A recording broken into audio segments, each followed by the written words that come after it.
la maîtrise. La puissance qui ont propulsé John Newcombe vers la gloire. Son talent qui en a fait un des grands noms du tennis de tous les temps.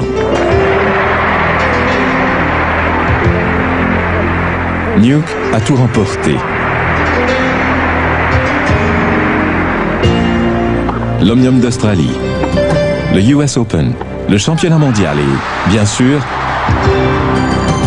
Wimbledon. Et plutôt 3 fois qu'une.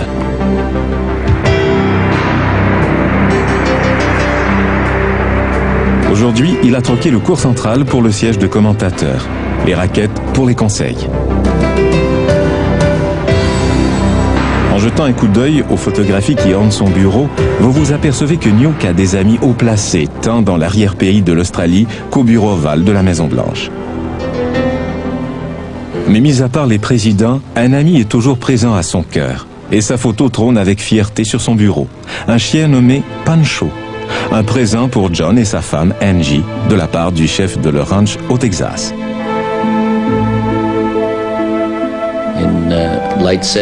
Nous avons reçu Pancho au début des années 70, alors qu'il n'était qu'un chiot. Il a grandi avec nous et nous sommes devenus très proches. Il était là lorsque les enfants sont nés et faisait réellement partie de la famille.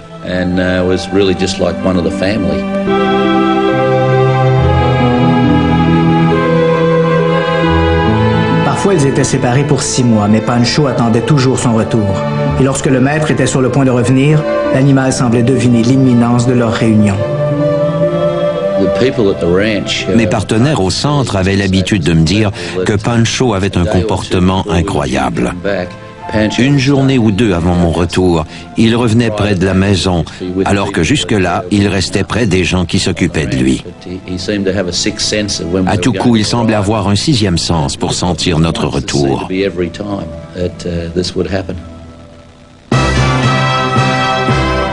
Puis vinrent les Olympiques de Los Angeles en 1984, un des défis les plus stressants de la carrière de John Newcombe.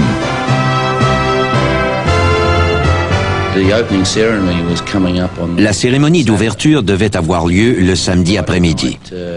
Le vendredi soir, je suis monté à ma chambre, j'ai appelé le service aux chambres et je me suis couché. À 21h30, je dormais, un peu nerveux à propos du lendemain.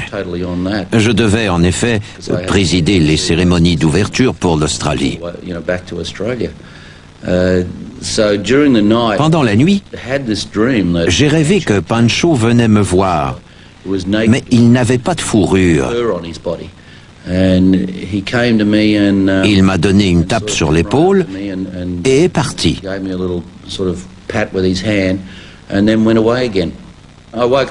Lorsque je me suis levé, je n'y pensais plus vraiment, mais ce rêve étrange demeurait dans mon inconscient.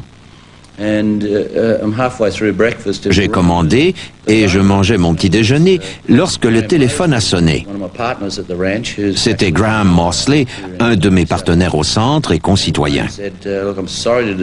Il m'a dit qu'il était désolé de me déranger, qu'il venait d'appeler Angie en Australie et qu'elle avait suggéré de ne rien me dire en raison des cérémonies d'ouverture, mais qu'il était persuadé que je voulais savoir. Je lui ai demandé ce qu'il y avait, sachant immédiatement qu'il était arrivé quelque chose de grave. Il m'a appris que Pancho était mort la veille. J'étais sans voix.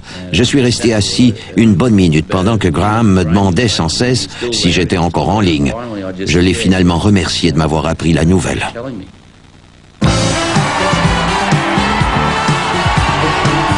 Encore sous le choc, Newcombe a relevé le défi et fait face à des millions de téléspectateurs australiens. C'était un spectacle grandiose et Nuke a étouffé sa peine tout au long de la télédiffusion.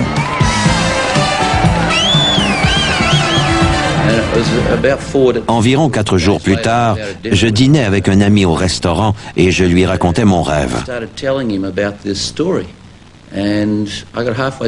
J'en étais à la moitié de l'histoire lorsque j'ai éclaté en sanglots.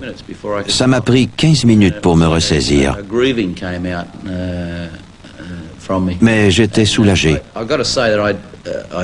Je ne crois pas aux histoires paranormales, mais je garde l'esprit ouvert au fait que tout est possible. Cet incident m'a certainement convaincu qu'il y a des choses inexplicables, car je n'avais jamais rêvé à Pancho auparavant. Si c'est vrai qu'il y a une âme après la mort, et j'ai entendu plusieurs histoires à ce sujet, lorsque je repense aux rêves, je dois admettre que l'esprit de Pancho est venu me dire au revoir.